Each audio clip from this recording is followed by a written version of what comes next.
మహారాష్ట్రలోని ఛత్రపతి సంభాజీ నగర్లో వాలూజ్ అనేటటువంటి ఒక ప్రాంతంలో కొడుకు కోనాలు, తండ్రి మురళీధర్, తల్లి సంగీత వీళ్ళు ముగ్గురు ఉంటున్నారు. అయితే కొడుకు వీళ్ళకి తెలియకుండా, అంటే తల్లిదండ్రులకు తెలియకుండా ఐఫోన్ కొన్నాడు. ఐఫోన్ ఈఎంఐ కట్టలేకపోయాడు. ఈఎంఐ కట్టలేకపోవడంతో వాళ్ళేమో ఫోన్ల మీద ఫోన్లు చేస్తున్నారు.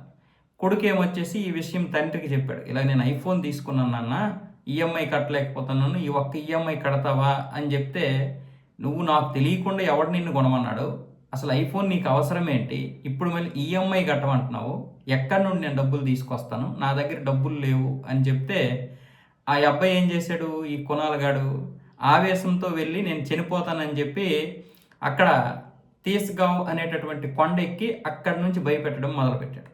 ఈ విషయం తల్లిదండ్రులకి తెలిస్తే వెంటనే వాళ్ళు మాజీ సర్పంచ్ని అలాగే మరికొంతమందిని తీసుకొని వెళ్ళి అబ్బాయిని బ్రతిమలాడే ప్రయత్నం చేశారు. వాడు అప్పటికే కొండ పైకి వెళ్ళిపోయి ఆ అంచు మీద నిలబడ్డాడు. అంచు మీద నిలబడితే తండ్రి, తల్లి, ఆ మాజీ సర్పంచ్ మరికొంతమంది, నీకు కావాలంటే ఇంకా మంచి ఐఫోన్ కొంటావురా, నువ్వు కిందకి దిగు, కనీసం నీ తల్లి కోసమైన బ్రతుకు, నీ తండ్రి మీద నీకు కోపం ఉంటే అని చెప్పి వాళ్ళు బ్రతిమలాడారు. ఇలా పోలీసులకి ఇన్ఫామ్ చేస్తే వాళ్ళు వచ్చారు. వాళ్ళు కింద నుంచి వలపట్టుకొని ఉన్నారు. అటువైపు ఏమో తల్లి, నాయన నా కోసమైనా రారా అని చెప్పి ఆ తల్లి వాడి ముందే కూర్చొని వేడిస్తుంటే ఆడు మాత్రం కనీసం కనికరించలేదు.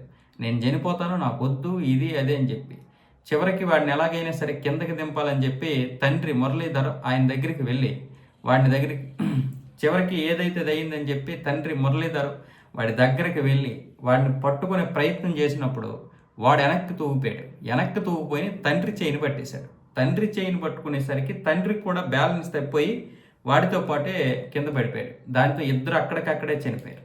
అక్కడే అది చూస్తున్నటువంటి తల్లి ఏం జరిగిందో అర్థం కాలేదు. ఆవిడికి కూడా ఒక రకమైనటువంటి మైండ్ ఇదైపోయింది.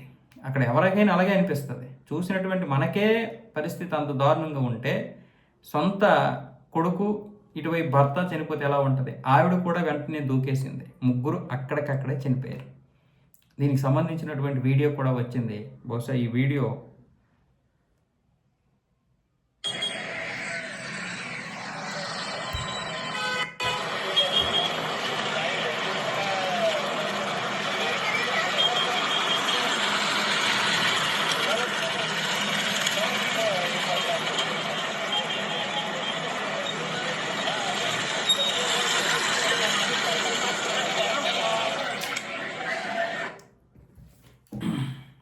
ఆ విధంగా వాడిని పట్టుకోవడానికి వెళ్ళినటువంటి తండ్రి, కొడుకు, తల్లి చనిపోయారు. ఏమంటారు దీంట్ని? వాడు ఐఫోన్కి ఎంత అడిక్ట్ అయిపోయాడో చూడండి. మనం ప్రతిదీ చెప్తున్నాం పిల్లల విషయంలో.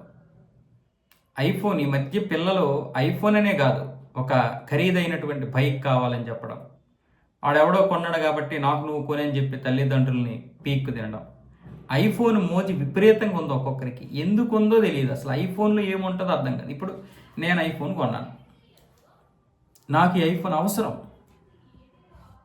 నాకు డబ్బులు వస్తున్నాయి దీని మీద ఎంతో కొంత, నా బ్రతుకు తెరువుకి నాకు ఎంతో కొంత వస్తుంది. నేను యూట్యూబ్ ఛానల్ పెట్టిన తర్వాత కూడా నేను ఐఫోన్ కొనలేదు, మామూలు ఫోన్లతోటే షూట్ చేశాను.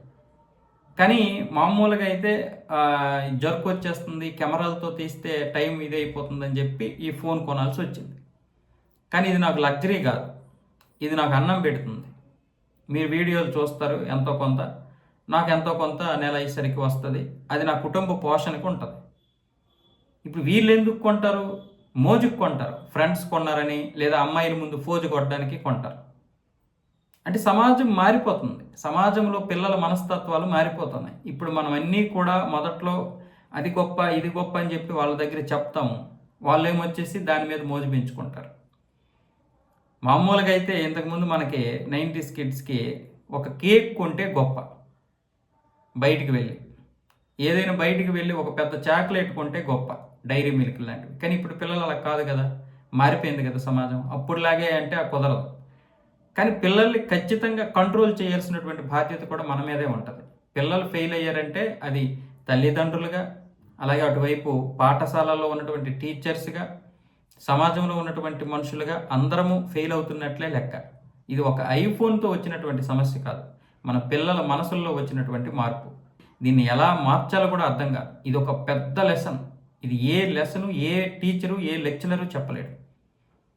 మనకు మనమే నేర్చుకోవాలి, మనకు మనమే తెలుసుకొని మన పిల్లలు ఇచ్చేయాలి. రేపు పొద్దున్న నేను ఇంత చెప్తున్నాను, నా పిల్లలు కూడా రేపు ఎక్కడ స్కూల్కి వెళ్తారు, కాలేజీకి వెళ్తారు, అక్కడ ఏం నేర్చుకుంటున్నారో మనకు తెలియదు. కానీ మనకి వీళ్ళు ఏం చేస్తున్నారు, ఏం నేర్చుకుంటున్నారు, వీళ్ళ మనస్తత్వం ఏంటనేది మనం తెలుసుకోవాలి. ఖచ్చితంగా అది మనమే తెలుసుకోవాలి. దీనికి ఎవ్వరు పోలీసులు, వ్యవస్థ ఏం చేయలేవు.